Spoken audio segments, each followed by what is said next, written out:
그리고 가장 높은 레벨 5 강도로 훈련했을 때는 10분부터 20분만 버틸 수 있다.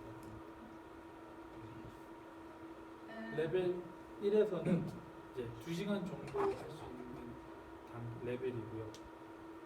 세 번째 강도는 이제 1시간 정도를 할 수 있는 강도.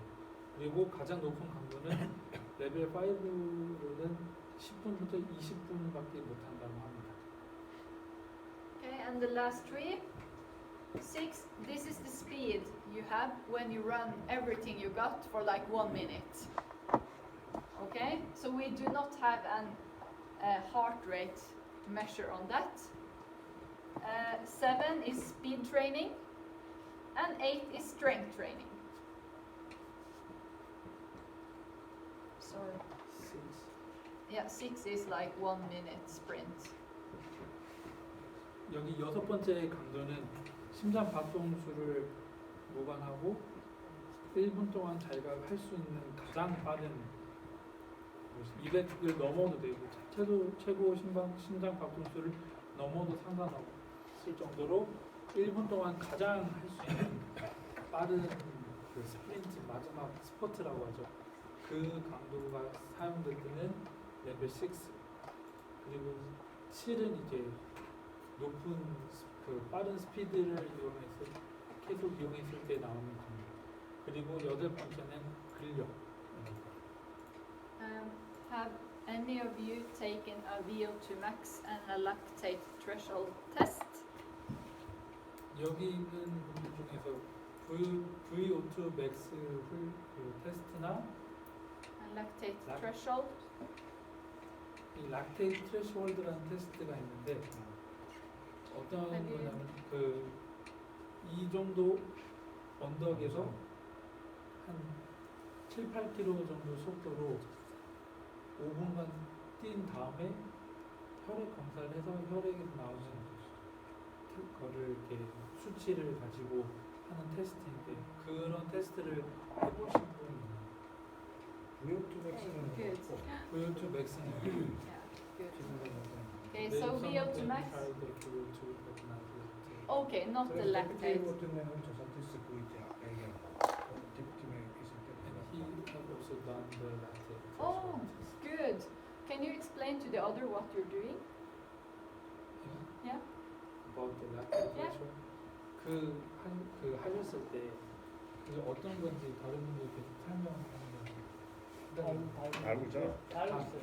Yeah, they all know. Okay, good. So the most important thing I wanted to say about that is when you find your lactate threshold, maybe that's 180 heart rate. Okay, that means that your intensity zone 4 start from 180. 그 혈액 그 검사를 했을 때 그 나온 수치로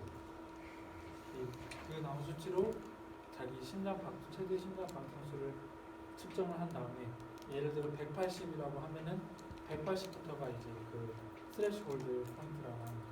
So in other words, some of you can have your lactate threshold in this intensity zone, and the best athletes in the world will be in this intensity zone, most likely. 그래서 개개인의 선수들마다 다르지만 세계 정상급 선수들은 그 지점이 190, 심장 박동수 190이 그 지점이라고 합니다. 세계 정상급 선수들. Then you know the intensity scale. Sorry, little distraction. 내가 보기 정확하게 190 넘어가는데 200이 넘어가는 건데. 나이가 어릴수록 더 넘어가요. They said from middle school athlete have If we use this, more than 190. it depends on the maximum heart rate, but the best athletes in the world, I guess they will be close to 90% of VO2 max. No, of maximum heart rate on their lactate threshold. I guess so. 90%. 그 90% of, I guess, best.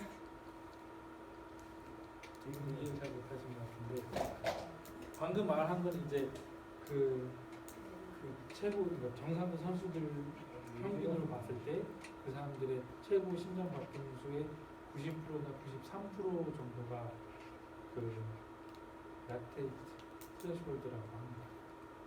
So the best athletes in the world, they have high endurance, very good endurance. Most important skill to exercise.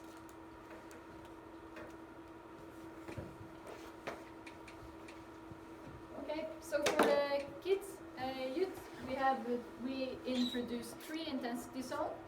Intensity zone 1 and 2 as low intensity training, 3 as moderate training, and hard training intensity 4 and 5. 그래서 이 스케일을 봤을 때 레벨 1이랑 2는 저강도 훈련, 3은 중간, 중강도, 그리고 4는 고강도 훈련에 속한다. It's very important for these athletes. We do not focus on heart rates. They do not have heart monitor watches either. We only focus on feeling. What is easy for you, what is hard for you. 그래서 실제로 이 훈련 했을 때 그 선수들의 실제 심장 박동수를 가지고 하는 것보다 이 훈련들을 했을 때 레벨 1, 2 훈련했을 때 그 선수들이 느끼기에 저강도인지 이게 고강도 훈련인지 그 선수들의 느낌을 따라서 느끼는 것에 따라서 훈련을 이렇게 적용시킨다고 합니다. When we were coached for kids, we want to practice a lot of skills in the same session. For these athletes, we only exercise 1, 2 or 1 to 3 skills at the same time. In example, endurance, technique and speed training in the same training session. Example. 그리고 이 나이대에서는 체력 그리고 속도 그리고 기술 같은 훈련들 이렇게 3개를 동시에 하고 더 어린 나이 선수들처럼 많은 것을 이렇게 같은 세션에 하지 않고 더 적은 훈련을 한 세션에 한다고 합니다. Okay, and as we remember, progression in training is important. Now we're exercising a little bit more, a little bit longer, a little bit harder, but we still try to keep the play and the fun part as well as the more serious training we do. 그리고 12세 이하 선수들과 같이 질문과 이런 걸 위주로 하긴 한데 그 선수들을 훈련하는 것보다 더 오랜 시간 그리고 더 높은 강도 더 많은 기술들을 알려주고 요구를 한다는 겁니다. For this slide, I hope to get many questions because I only have this slide for juniors. 그리고 이제 여기서 what's their age? Oh, junior is from 16 to 20 years old. 이 다음으로는 이제 16살, 17살부터 20살, 21살 선수들 위주의 코치 방법인데요. 훈련 방법인데 이 나이대의 코칭 방법은 이 한 슬라이드밖에 없기 때문에 최대한 모르는 게 있거나 궁금하신 게 있으면 많이 질문해 주셨으면 좋겠습니다. Okay. So for the junior athletes, we want educated coaches. In Oslo, in example, in my old ski club, all coaches had a master degree in sports science actually. We don't need the coaches to be that highly educated, but we want coaches at least who have trainer 1, trainer 2, trainer 3 courses.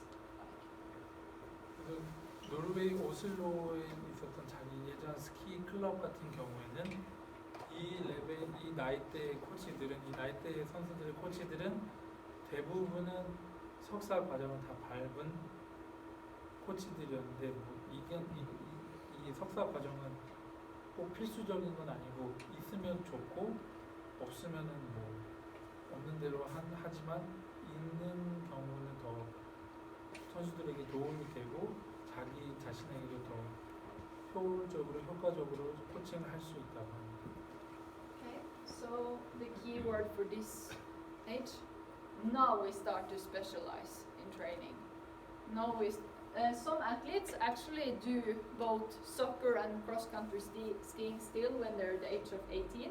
I know Klæbo still does both soccer and skiing, so we can do it, but most of the training is skiing. 여기서부터는 클라보 선수 같은 경우는 축구와 스키를 아직도 같이 하고 있지만 같이 이렇게 훈련이라기보다 같이 두 가지 운동을 하고 있지만 여기 나이대에서부터는 스키만 특수적으로 스키만 이렇게 한 가지만을 훈련시키고 다른 스포츠를 이제 덜 하게끔 한다고 합니다. Okay, so in this age group there are also more serious competition, more testing, and it's very important to set yourself individual result goals. In example, I want to be top 5 in the national championship for juniors, but I also need to set many mastery goals. Okay, what do I need to do to get on the level I want, to get the result I want? 그 여기서는 더 많은 대회와 더 많은 테스트가 필요한 단계이고 여기서 중요한 건 실제 뭐 전국체전에 가서 내가 몇 등 안에 들고 싶다라는 구체적인 목표 설정이 필요하고 그 목표 설정을 달성하기 위해서 내가 어떤 훈련들을 내 스스로 해야 되는지 부족한지 이해를 하고 그것을 훈련을 하고 그것에 맞춰서 쉬고 훈련하고 식단 조절도 하고 하는 것이 중요한 시기라고 합니다. Okay. What we also do, we develop individual training plan for each athlete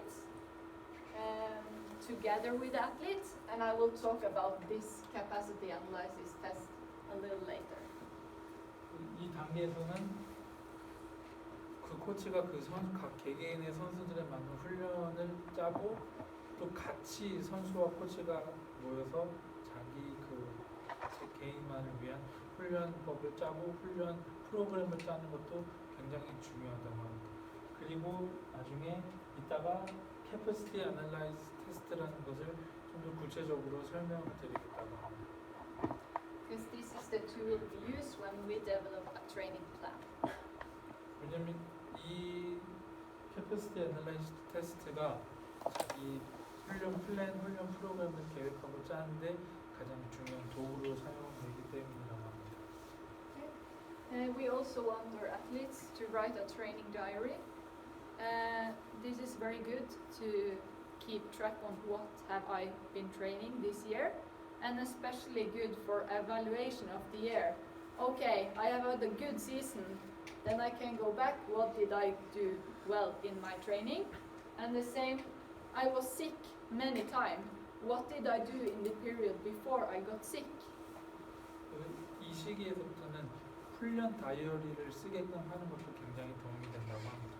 훈련 다이어리를 쓰면서 뭐 잘 좋은 성적과 좋은 성적을 기록했을 때 훈련 다이어리를 보면서 그 전에는 내가 어떻게 훈련을 했고 어떤 방법으로 훈련을 그 마음가짐을 가졌는지를 다이어리를 보면서 다시 상기시키는 역할을 하고 반대로 내가 이 시기에 좋은 성적을 내지 못하거나 많이 부상을 당하거나 아팠을 때 그 전에는 내가 어떻게 훈련을 해서 이렇게 부상을 당하고 성적을 내지 못했는지 스스로 되돌아보는 좋은 도구가 될 수 있기 때문에 훈련 다이어리를 쓰게 하는 것이 굉장히 도움이 될 것이라고 합니다. And as a coach for these athletes, I also want to teach them about nutrition, the importance of getting enough sleep at night, how to get the best possible recovery, how they can push themselves, learning them to really push themselves, and focus on training. That is the most important. I will focus on teaching my junior athletes. 그리고 코치로서 영양적인 문제 그리고 그 리커버리에 대한 문제 그리고 자기 자신을 선수가 자기 자신을 어떻게 더 푸시를 할 수 있는지 그리고 어떻게 훈련에 집중을 할 수 있는지 이런 것들을 구체적으로 코치가 선수와 1대1로 알려주는 시기라고 코치로서. Okay, so the better and the more knowledge the athlete gets, the more is my role to be a mentor and a coach instead of an instructor.